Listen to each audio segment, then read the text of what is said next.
sunny fills. I'm doing another piece here again. I'm going to go over this ground again because people still aren't up to speed and they're maybe not looking at my older videos.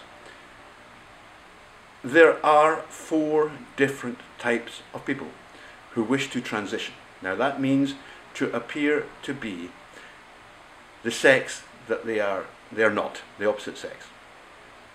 Right? They wish to modify their gendered presentation such that they will be taken for, or more closely resemble, people born the opposite sex. Right? There are 4 different types. 2 of these types are male homosexual and female homosexual. And the other 2 are male non-homosexual and female non-homosexual. Now, the homosexual ones are simple. They have a condition called sexual inversion, which means that in males they will be feminized. And as far as we can see, and there's loads of evidence for this, this inversion is caused by conditions inside the womb during pregnancy, where insufficient amount of testosterone has been applied to the developing male fetus, and this feminizes it, right? And it was brought to my attention a very good supporting evidence. There have been loads of studies, by the way, that have looked at this and come up with basically the same information. The thing called a maverick is actually a female cattle, a cow, who behaves like a male, and the reason for this is that she's born as one of twins. Twin births are not that common in cattle. I used to be a stockman, it's one of my things, but they do happen.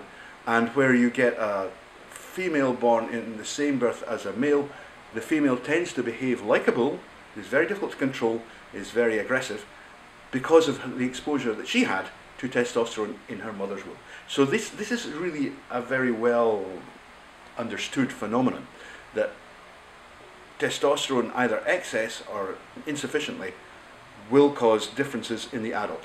You know, the conditions in the womb will cause differences in the adult. And what is suggested by this is that males who are feminized don't get enough, and that females who are masculinized, they get too much. And so it causes like the maverick syndrome. So they're really quite easy to understand. And they're simple, it's all very straightforward. At the extreme ends of the scale, where they can be quite a little bit feminized, and we all know gay men like that, or they can be so feminized they just can't live as men, and they transition. The other ones are the 2 non-homosexual types. In males, we'll do the males first. All, according to Ray Blanchard, and I agree with him, all male non-homosexual gender dysphorias, that is transition desire, is caused by autogynephilia. Hi again. The wee treasure that I share my life with has just brought me a beer. Isn't that nice for it? It's Sunday afternoon. Anyway, all male non-homosexual gender dysphoria is caused by autogynephilia, a man's propensity to be sexually aroused by the thought or image of himself as a woman. Now, Blanchard originally conceived of this as very much a sort of fetishistic desire, but others have made it softer and made it look something like self-love as a woman, and I think that's fair. I think that is fair. I think there are certainly many autogynephiles who don't really relate well to the idea of, you know, cross-dressed fetishism. The characteristic is that they have this second character, right, who develops inside them, starting at the age of puberty, who appears to be feminine, right? And that's really the critical test of autogynephilia, is are there actually 2 people inside that person's head? A male one, the male host, and a feminine one who's created, right? Anne Lawrence was the doctor who tried to soften it a little bit, and I think she's right. Certainly talking to transitioned autogynephiles, even if they do, let's put it this way, you know, if you live in the Philippines and you're an autogynephilic trans woman, you probably discovered what you are in your sophomore year. You're about 15, just after puberty, or the end of puberty, and you start to cross-dress. Maybe you started to take part in pageants, go out with your friends cross-dressed, and, you know, you're a boy, you may be taking hormones, but you still may well have, you know, the desire to enjoy sexual pleasure. Well, if you're going to pleasure yourself and you live all the time as a girl, then obviously you're going to be wearing girls' clothes or no clothes. You know, you're going to be as a woman. So the idea that you can just say, well, you know, did you ever masturbate to orgasm while wearing women's clothes? Well, yeah.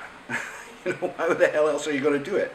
So I think that you need a slightly more nuanced understanding of what autogynephilia is. It's a very, very complex phenomenon, and it has many, many facets. But the real key, you know, there's all sorts of things people say, like it tends to come on, you know, in the mid-teens, whereas homosexual transsexualism is usually evident from age 3. You can't diagnose at age 3, but you can use that in retrospect as supporting evidence, you know. Oh, little Johnny's a girl. How do you know that? Well, he's been a girl since he was 3. But you can't say at age 3 that little Johnny at 15 will be a girl. That's just not going to happen, right? But in terms of the autogynephilia, the real key is not so much the age, although that's important. It's trying to find out if there is this split in personality, if there are two characters, because HSTS never have that. They are only ever themselves. It's one person and one person alone in a male to feminine HSTS head, and that person is a girl, right? It's just that simple. There's no confusion, there's no lack of self-ideation, there's nothing like that at all going in their heads. They're one person, and that person is a girl. Now, autogynephiles aren't like that. There's always two people, and this causes an awful lot of problems because you're never actually that sure who you're talking to. Those ones that become completely androphilic and who what I would call pseudo-homosexual, it is a little bit easier, but they will still drop back into male mode like that, you know, because something happened, somebody annoyed them, or something went wrong, or the moment of stress, or something like that. You know, in an AGP in the moment of stress, transitioned AGP this is, will either burst into tears or start screaming her head off at you and possibly hitting you. You know, and you don't actually know which it's going to be. You know, whether she's going to have a sort of hyper feminized reaction or a hyper masculine reaction. You just don't know. Whereas you can predict pretty clearly how an HSTS, once you know her, is going to behave. She's a girl. You know, if you don't wash the dishes, she'll just tell you, you know, blah, blah, blah, blah, that sort of thing. You're never sure. You can't really predict how an AGP will respond in any condition. So that's the male one. They tend, to talk about physicality, masculine to feminine HSTS, homosexual transsexuals, tend to be, in any given ethnicity, they tend to be, they're feminized. They're feminized across the board to a greater or lesser extent. They may be smaller, they may be lighter in build, they will probably have very feminine voices, they might well have feminine digit ratios, they will tend to neotenate, that is, they look young, they look really young all their lives, and they tend to look feminine in their faces. AGPs don't have any of that. They're no more on any given parameter shifted towards the feminine than any average man in their ethnicity. They just are guys. If they start taking hormones early enough, then by the time they're 22, they can be pretty striking. You know, if you look at some of the 6'1" models who come from Southeast Asia, who are definitely AGP, by the way, yeah, they're pretty striking. You know, I'm a big guy, but when you meet one of these girls, you go, holy goodness.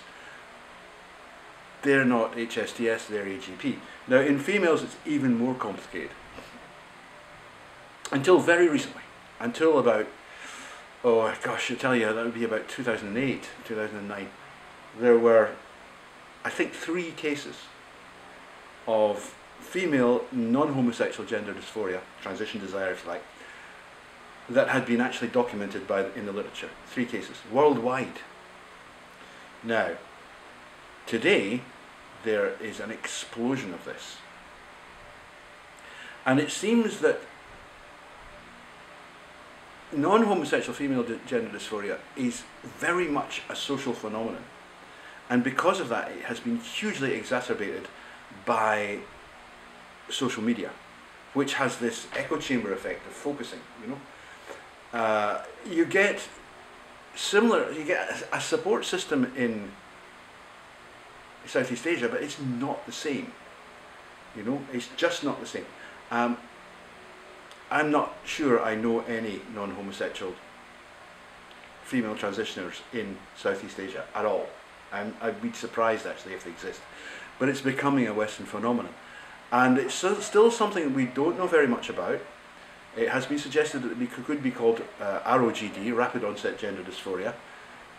Other people think that it's more something like an inversion of autogynephilia, and so autoandrophilia, that is, love of the self as a man, and I tend to that view. I tend to the view that it's not so much the rapidness of the onset that characterises it, but that it has the same quality as the non-homosexual male case, which is that there's a really confused self-ideation going on. That the person is not one person, right? They're two people. Right? There's a female host, just as there was a male host, and there's a pseudo-masculine character who's been invented. And this causes a hell of a lot of problems. This is a subject that we could do with an awful lot more study on. But the trouble is that because of the effectiveness of certain parties, the trans-activist parties, the real research into transsexualism, transgenderism, transition, if you like, transition desire, gender dysphoria, you name it, this has all basically been shut down. I mean, we've seen in the last year Bath University closing down a project that would have examined what the real level of transition regret was for people who'd undergone surgery. Now, why would that be a problem? Why would you not want to know that? I'll tell you why. Because the AGP lobby in particular doesn't want it to be known that there are any people who later regret the surgery they've had. And the fact is, we know there's a lot of them. So there is a conflict here. We're not being able to actually quantify the science of what's going on here because of political correctness on the part of the institutions who don't want to offend a certain group of transgender activists, and that's totally wrong. You know, you have at the moment, you have young women being persuaded that they're actually men doing major surgeries to their bodies, irreversible, ruining their lives, and we're not being allowed to study it. We're not being allowed to say, well, you know, this percentage of these people, whatever that might be, regrets it, and the percentage of regretters does appear to be very high. You get the four types, there they are, the homosexual types, which are really the true transsexuals. It's caused by sexual inversion, identified in the 19th century, it's never been disproved, just became unfashionable, it's still there. It's caused by, as far as we can see, it's caused by hormonal imbalances in utero during pregnancy, therefore it is actually a form of intersex. That's one group, true transsexuals, and you get the rest who are non-homosexual, and they're very, very varied. They're really broad church, who really need a lot more study. We're kind of well informed about the male types, the autogynephiles, but autoandrophilia, it's still very much a little known phenomenon. But anyway, when people are coming to talk to you about the male to feminine type, in particular, talk about male to feminine type, then the two to look at, to understand the dichotomy is there's homosexual and non-homosexual. And all non-homosexual gender dysphoria or transition desire is caused by autogynephilia. All of it. Okay? Hope that helps.